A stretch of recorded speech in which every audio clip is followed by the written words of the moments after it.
हाय दोस्तों, all education academy में आप सभी का स्वागत है।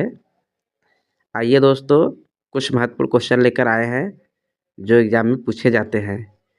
तो दोस्तों क्या है, क्वेश्चन को देख लेते हैं। क्वेश्चन हमारा क्या है, क्वेश्चन को देख लेते हैं दोस्तों। हमारा क्वेश्चन क्या है, क्वेश्चन नंबर पहला हमारा क्या है, निम्नलिखित में से किसकी उपस्थिति के कारण दूध में मिठास आ जाती है। दोस्तों देखा जाए तो ऑप्शन में से इसका राइट आंसर देखा जाए तो इसका राइट आंसर हमारा ऑप्शन में से बी हो जाएगा। यानी कहा जाए तो लैक्टोज के कारण जो होता है दूध में मिठास आ जाती है। क्वेश्चन नंबर अगला देख लेते हैं। क्वेश्चन नंबर दूसरा हमारा क्या है, घी में वसा की मात्रा कितनी होती है। देखा जाए घी में वसा की जो मात्रा होती है वो कितनी होती है। तो ऑप्शन में से देखा जाए राइट आंसर हमारा हमारा राइट आंसर सी हो जाएगा। यानी कहा जाए तो 99% जो होती है घी में वसा की मात्रा होती है। क्वेश्चन नंबर अगला देख लेते हैं। क्वेश्चन नंबर अगला हमारा क्या है, निम्नलिखित में से किसकी उपस्थिति के कारण देसी घी में एक विशेष प्रकार की सुगंध पाई जाती है। तो दोस्तों किसके उपस्थिति के कारण होता है, तो इसका राइट आंसर अगर ऑप्शन में से देखा जाए तो राइट आंसर हमारा सी हो जाएगा। यानी कहा जाए तो डाई एसीटल के कारण जो होता है घी में विशेष प्रकार की सुगंधता पाई जाती है। क्वेश्चन नंबर अगला देख लेते हैं। क्वेश्चन नंबर अगला हमारा क्या है, खीस। खीस क्या है दोस्तों, ये खीस क्या होता है। दोस्तों ये खीस जो होता है, यानी हमारे प्यारे विद्यार्थियों, जो खीस होता है ये हमारा ऑप्शन में से राइट आंसर देखा जाए तो ऑप्शन में दिया गया बच्चा के सॉरी मादा के बच्चा देने के बाद का जो क्षरण है वो फटा हुआ दूध, संघनित दूध और पास्चुराइजेड दूध। तो इसका राइट आंसर अगर देखा जाए दोस्तों तो इसका राइट आंसर हमारा ऑप्शन में से ए हो जाएगा। यानी कहा जाए तो मादा के बच्चे देने के बाद का जो क्षरण होता है उसे खीस कहा जाता है। क्वेश्चन नंबर अगला देख लेते हैं। क्वेश्चन नंबर अगला हमारा क्या है,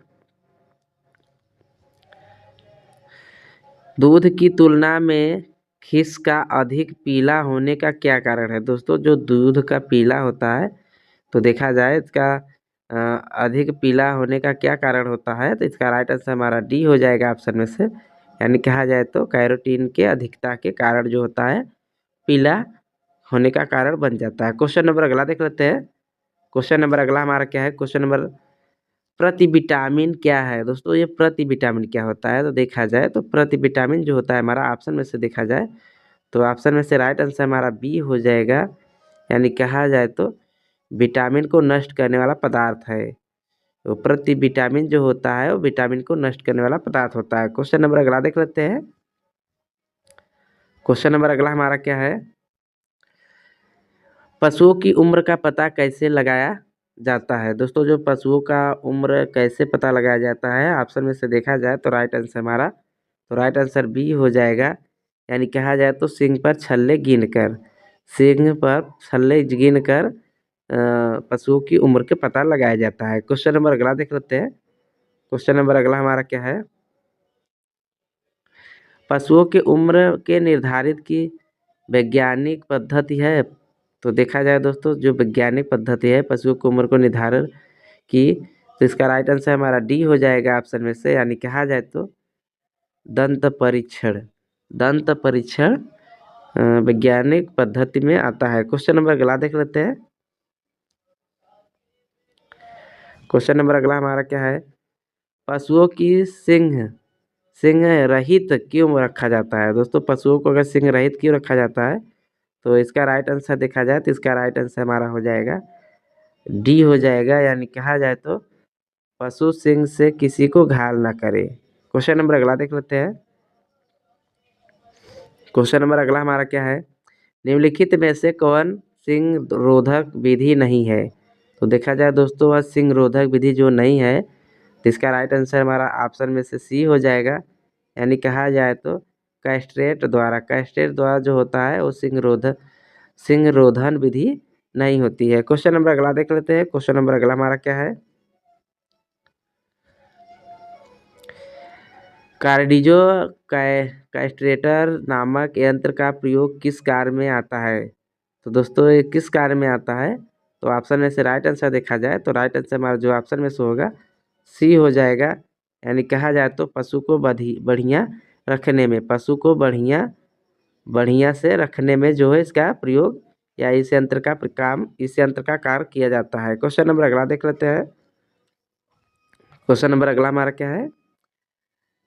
कृत्रिम गर्भाधान के लिए बैल के वीर्य को किसमें सुरक्षित रखा जाता है? तो देखा जाए दोस्तों ये इसका राइट आंसर तो किसमें रखा जाता है सुरक्षित, इसको अच्छे से रखा जाता है तो इसका राइट आंसर सी हो जाएगा। यानी कहा जाए तो द्रव नाइट्रोजन में रखा जाता है जिससे वह सुरक्षित रहता है। क्वेश्चन नंबर अगला देख लेते हैं। क्वेश्चन नंबर अगला हमारा क्या है?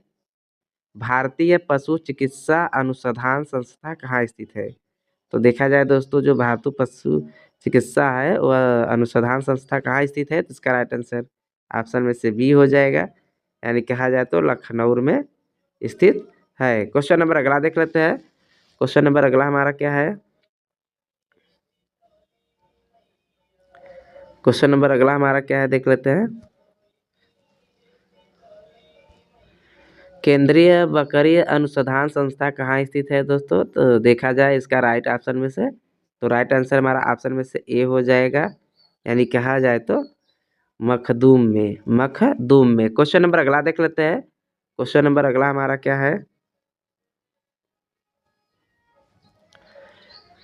केंद्रीय भेड़ और ऊन अनुसंधान केंद्र कहाँ स्थित है? तो देखा जाए दोस्तों केंद्रीय जो भेड़ और ऊन का अनुसंधान केंद्र कहाँ स्थित है?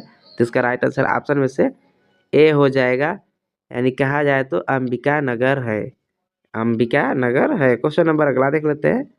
क्वेश्चन नंबर अगला हमारा क्या है? गाय का गर्भकाल कितने दिनों का होता है? देखा जाए दोस्तों तो गाय का जो गर्भकाल होता है वो कितने दिनों का होता है? राइट आंसर देखा जाए ऑप्शन में से तो राइट आंसर ऑप्शन में से हमारा बी हो जाएगा। यानी कहा जाए तो 278 दिन होते हैं। क्वेश्चन नंबर अगला देख लेते हैं। क्वेश्चन नंबर अगला हमारा क्या है?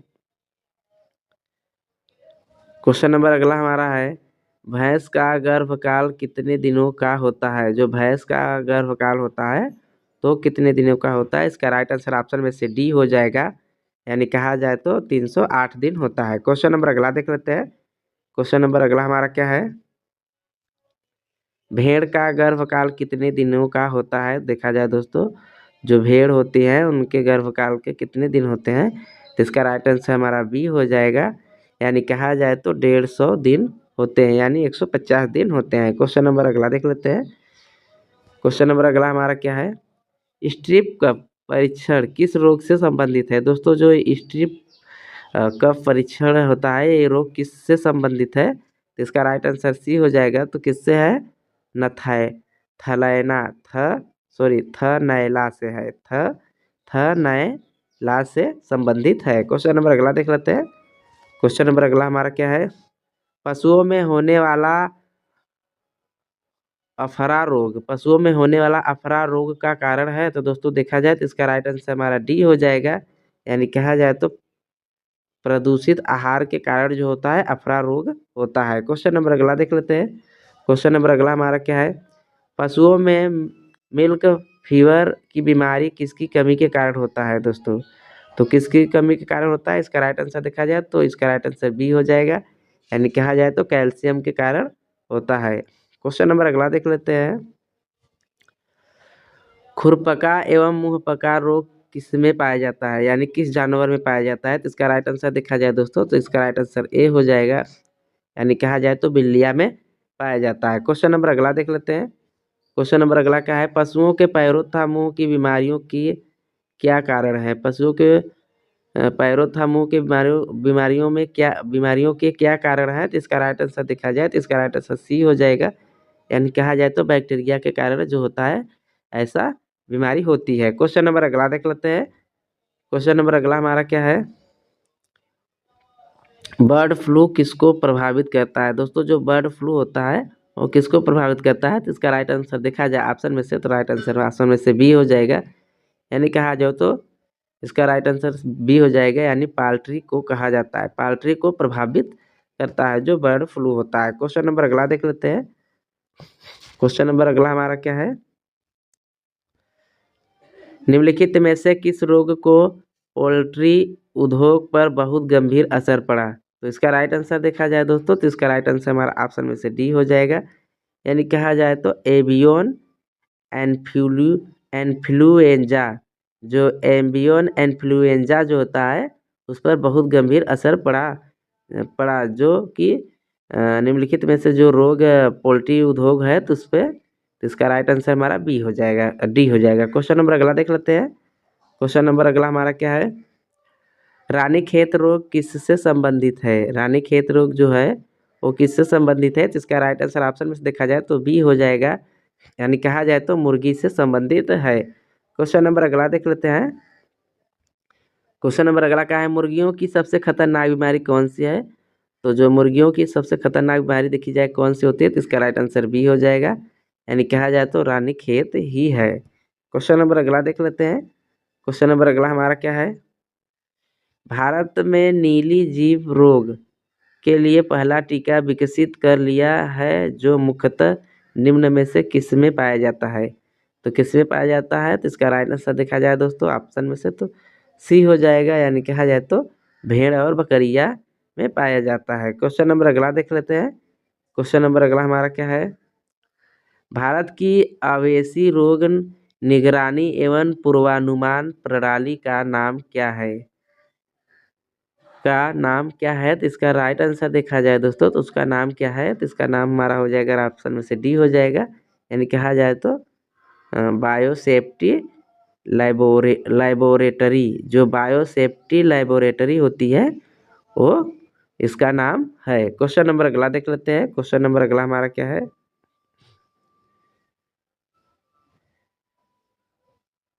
क्वेश्चन नंबर अगला हमारा यानी प्राकृतिक रेशम की कितनी मुख्यतः किस्में हैं। तो प्राकृतिक रेशम की देखी जाए मुख्यतः कितनी रेशम की कितनी मुख्यतः किस्में हैं, तो इसका राइट आंसर देखा जाए तो राइट आंसर हमारा इसका चौथा 4 हो जाएगा। यानी कहा जाए तो बी है इसका राइट आंसर।